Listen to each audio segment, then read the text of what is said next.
Assalamu alaikum. Жашоонун берекеси жөнөкөйлүктө. Өзү жөнөкөй элбиз. Мына үйдү караңыздар. Бул үйдүн келбетинде жасалыптыр. Устуну деле жыгачтан, шыбы деле жыгачтан, эч кандай люстра деле жок.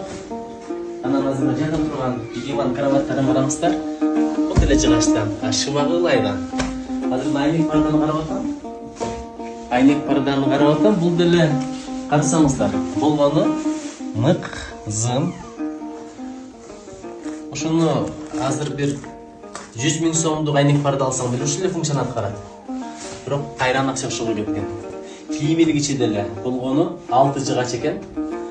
Андан кийин илгичтерди кадап коюптур. Мык. Айнегин караңыздар. Кыргыздын боз үйүнүн түндүгү деле айнек. Терезе сыяктуу да. Бир көзгө карасаңыздар жөнөкөй жашоо. Кыргыздын кийизи, кыргыздын оймосу. Ушундай эле бир жөнөкөй жашоодон бир жөнөкөй дагы бир бөлмөнү көрөлүчү.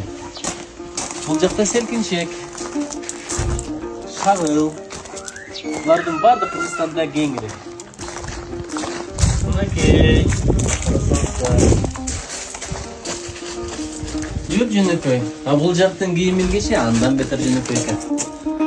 Айнек пардасы бир аз заманбап, бирок жөнөкөй эле. Жата турган жер. Бул деле ылай шыбак, үстү жыгач, карасаңыздар люстра жок. Бирок мен ушул жерден көбүрөөк эс алдым. Айтайын дегеним, кыргыз жөнөкөй эле эл болгон негизи. Биз болсок эки мезгилдерде мода кубалап, стиль кубалап, анан кымбат, або, евроремонт деп сыртын 100 000ге бүтүрсөң, ичи деле 100 000 болуп калат. Туура сөз менен айткандачы. Ошон үчүн билбейм, мен кече келип эс алдым. Ушундай эле ылай шыбак, жыгач, анан бул экологиялыктан абдан таза үйлөр болот экен. Үй дем алып деп коет го, азыр биздин дубалдар дем албайт, анткени забой менен тосуп койгонбуз. Кыргыз өзү жөнөкөй эле эл. Чет өлкөлүктөр евроремонт издеп келбейт, анткени евроремонттун мекени ошол. Азыр мен Европага барып келдим, алар деле жөнөкөй эле жашашат экен.